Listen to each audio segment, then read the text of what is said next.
We get swayed and distracted by many things in life. Many times, owing to our fickle-mindedness, we get disturbed by the slightest disruptions in our life. And when the world is shaking and the future is uncertain, we get worried and anxious and perplexed and lose hope and faith. And when trouble strikes, we run to people and places seeking help, comfort, and assurance. The core issue here is that of trust. We somehow find it easier to trust in people or places or things rather than to trust in God.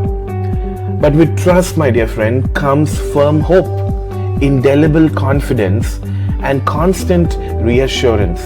But without trust, we have self-reliance, despair, and hopelessness.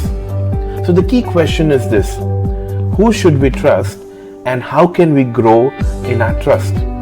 Proverbs chapter 3 verses 5 to 6 says, "Trust in the Lord with all your heart, and do not lean on your own understanding. In all your ways acknowledge Him, and He will make straight your path." And we are given this admonition in the scriptures because we either don't trust God at all, or we trust God in some areas of our life but not in other areas. We may surrender ourselves in certain areas but not all areas of our life. Now that is not befitting to a Christ follower. God wants us to trust in Him with all of our heart, and that involves our entire being. We should be able to trust Him with everything, absolutely everything in our lives.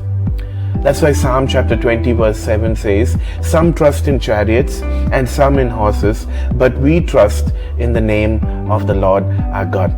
What a reminder it is that trusting in the Lord is better than trusting in men, because God is faithful and His love is always steadfast. God's promises to His people are always sure and certain.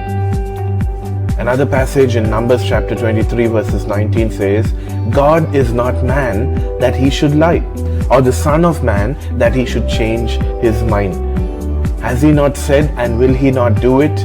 And has He spoken, and will He not fulfill it?" God doesn't go back on His word, and we can rely and trust on Him always. His character and His nature never changes. He is the same God yesterday, today, and forevermore. Psalm chapter 37 verse 5 says, "Commit your way to the Lord, trust in Him, and He will act." So that is the encouragement that we have from the scripture, that when we trust God, when we commit our way to God, then He will act on our behalf. He is one who acts for His people. He is one who acts for the people who trust in Him. If they are truly devoted to Him, then He will take care of them. He will show tender, loving care and concern for them. The scripture also advises against leaning on our own understanding. Leaning on our own understanding shows a sense of independence. It shows some pride and boastfulness in our own achievements and accomplishments in life, as if we are the ones who control our own lives and destiny. However, we should remember that God is in control of all things. He is in control of everything that happens in His world. He orchestrates every detail of our lives, and so we ought to live our lives in subjection to Him. We should not take pride in our own intellect or in our thinking or in what we have accomplished in the past or what we want to do in the future. We certainly should not take pride in our knowledge or earthly wisdom. Rather, we need to lean on Him completely and gain our understanding from Him. We trust Him to give us wisdom to live our day-to-day lives. And we know that success only comes when we rely on God and trust in Him, not leaning on our own understanding and walking in His path. In verse 6 it says, "In all your ways acknowledge Him, and He will make straight your path."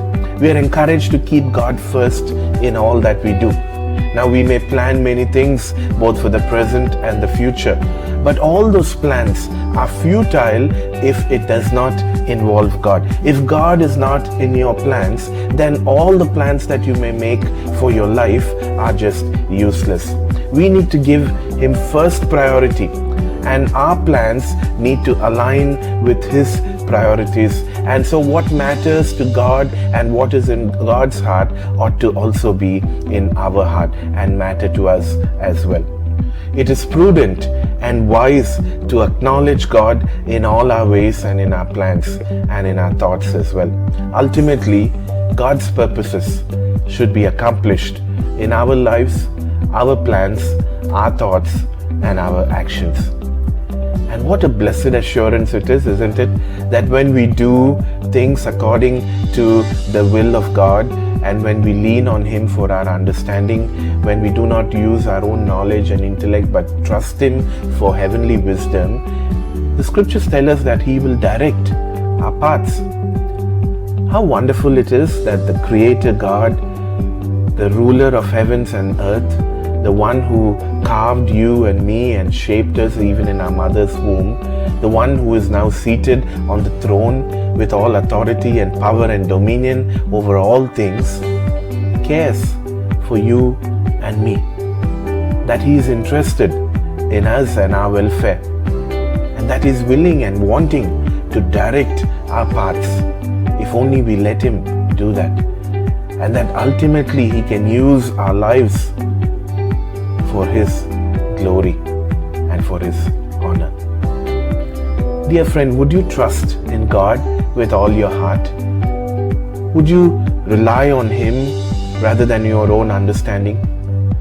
Would you not seek after powers and authorities and rulers of this world and things of this world that so clamor for our attention?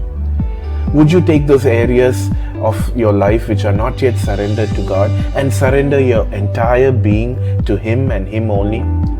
Would you not lean on your own understanding but trust in Him and lean on Him completely? And would you acknowledge God in all your plans, in all your thoughts, in all your ways, and let Him direct your path? And we can truly be assured that if we seek Him earnestly and love Him with our entire being, He will surely be faithful to us and will direct our paths. Let us pray. Lord, we thank You because You are trustworthy. Help us to trust in You with our entire being, and help us not to lean on our own understanding. We trust, Lord, that You will accomplish Your purposes in and through our life for Your honor and glory. Help us, Lord. In Jesus' name we pray. Amen.